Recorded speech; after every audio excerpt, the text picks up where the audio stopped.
नमस्कार दोस्त, मैं चंदन कुमार। आज मैं आपको बताने जा रहा हूं भोजपुरी के 5 हीरो के विषय में जो एक फिल्म करने का कितना रुपए चार्ज करते हैं। चलिए शुरू करते हैं। शुरू करने से पहले आपसे रिक्वेस्ट है कि मेरे इस चैनल को सब्सक्राइब कर लीजिए ताकि मैं आपके लिए और अच्छी वीडियो बनाऊं और अच्छी वीडियो लाऊं। चलिए शुरू करते हैं। नंबर 5 पर आते हैं मनोज तिवारी। मनोज तिवारी भोजपुरी फिल्म में ससुरा बड़ा पैसा वाला से शुरुआत किए थे।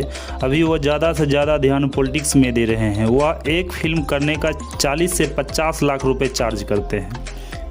नंबर 4 पर आते हैं रवि किशन। भोजपुरी के अलावा हिंदी, तेलुगु, कन्नड़ और भी कई भाषा के फिल्मों में काम कर चुके हैं। वह एक भोजपुरी फिल्म करने का 45 से 50 लाख रुपए चार्ज करते हैं। नंबर 3 पर आते हैं दिनेश लाल यादव निरहुआ। निरहुआ भोजपुरी का एक ब्रांड है।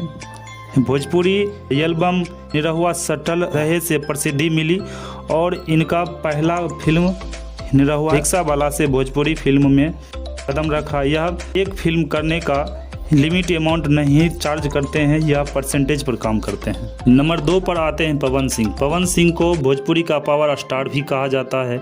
इनके गायकी का कोई जोड़ नहीं है। ये एक्शन हीरो के नाम से भी जाने जाते हैं। यह एक फिल्म करने का 50 से 60 लाख रुपए चार्ज करते हैं। नंबर 1 पर आते हैं खेसारी लाल यादव। खेसारी लाल यादव ज़्यादा फिल्में करते हैं और ज़्यादा से ज़्यादा हिट्स फिल्म देते हैं। ये अपने कॉमेडी और रिएक्टिंग से करोड़ों दिलों पर राज करते हैं। कोई भी फिल्म को हिट कराने के लिए इनका नाम ही काफ़ी होता है। यह एक फिल्म करने का 60 से 70 लाख रुपए चार्ज करते हैं। यदि आपको वीडियो अच्छा लगा हो तो लाइक और कमेंट जरूर करें। चैनल को सब्सक्राइब तो पक्का कर लें।